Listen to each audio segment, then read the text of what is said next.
আমরা এই ক্যাম্পাস থেকে ছাত্রলীগ নামক সন্ত্রাসীদের নিষিদ্ধ করেছি। আমরা কোনোদিন আর তাদেরকে ফিরে আসতে দিব না, দিব না, দিব না। তারা গত 16টি বছর ধরে সাধারণ শিক্ষার্থীদের উপর যে নিপীড়ন নির্যাতন চালিয়েছে, নানা মতে ট্যাগ দিয়ে হলে থাকতে দেয়নি, বিশ্ববিদ্যালয়ে আসতে দেয়নি, স্বাধীনভাবে নিজেদের মতামত চর্চা করতে দেয়নি। একটা গণ অভ্যুত্থান করেছি একটা বৈষম্যহীন সমাজ গড়ার জন্য।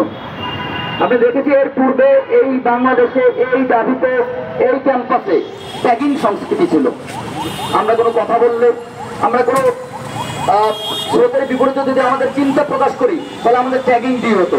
ইভেন আমরা যদি ফেসবুকে একটা লাইক কমেন্ট করি তার মাধ্যমে আমাদেরকে ট্যাগিং দিয়ে দেওয়া হতো। কাউকে পোশাকের জন্য, কাউকে মাথায় টুপির জন্য, কারো দাড়ির জন্য মানুষকে ট্যাগিং দিয়ে দেওয়া হতো। আমরা সুস্পষ্ট করে বলতে চাই, আমরা যে সমাজটি করতে চাই, আমরা যে বাংলাদেশটি করতে চাই, সেখানে এই ট্যাগিং সংস্কৃতি থাকবে না। সেখানে সকলের চিন্তার স্বাধীনতা থাকবে, সকলের মতের স্বাধীনতা থাকবে, সকলের পোশাকের স্বাধীনতা থাকবে। আমাদের বৈষম্যহীন সমাজে এই ধরনের ট্যাগিং সংস্কৃতি কোনোভাবেই আমরা থাকতে দিব না। আমরা আপনাদেরকে সুস্পষ্ট করে বলতে চাই, আজ থেকে গত 5ই আগস্ট থেকে ঢাকা বিশ্ববিদ্যালয়ে সকল মতের স্বাধীনভাবে চর্চা হচ্ছে। আমরা সুস্পষ্ট করে বলতে চাই, ঢাকা বিশ্ববিদ্যালয়ে আর কোনো ট্যাগিং সংস্কৃতি নাই।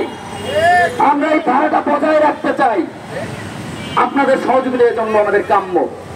আমরা কোনোভাবে ডিভাইড হব না, আমরা এক থাকবো। এই জাতির এই সময় এক থাকার সময়। আমরা রাষ্ট্রের সংস্কার করব, আমরা সমাজের সংস্কার করব, এই দেশকে সংস্কার করব।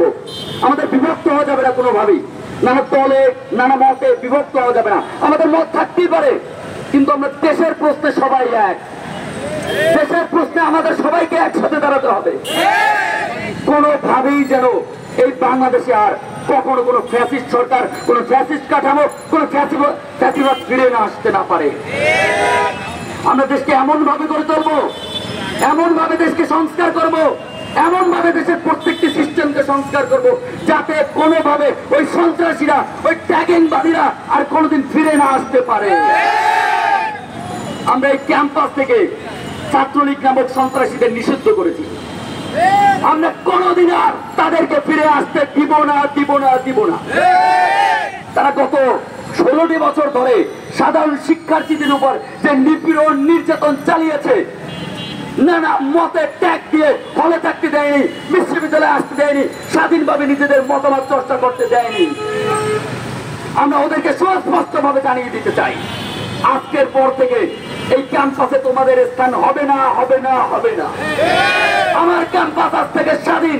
এখানে আমি আমার মতামত চিন্তা করব, আমি আমার চিন্তাকে লালন করব, অন্য যে তার আদর্শকে লালন করবে, সবাই মিলেমিশে আমার এই ক্যাম্পাসকে আমরা গড়ে তুলবো, এই দেশকে আমরা গড়ে তুলবো ইনশাল্লাহ। তাই সকলকে বলবো, কোন ধরনের ডিভাইডেশন রুলের ভিতরে পড়ে যাবেন না, বিভক্ত হবেন না। করিম চাচা, আপনার প্রিয় মানুষদের কখনো বিপদে ফেলতে চাইবেন না স্যার। তাহলে আমাদের বিপদে রাখা কি ঠিক হচ্ছে? এজন্যই বিজলি কেবলস সবচেয়ে ভালো ও নিরাপদ। ফ্লেম রিটার্ডেন্ট পিভিসি দিয়ে তৈরি বিজলি কেবলস, নিরাপদ আজীবন।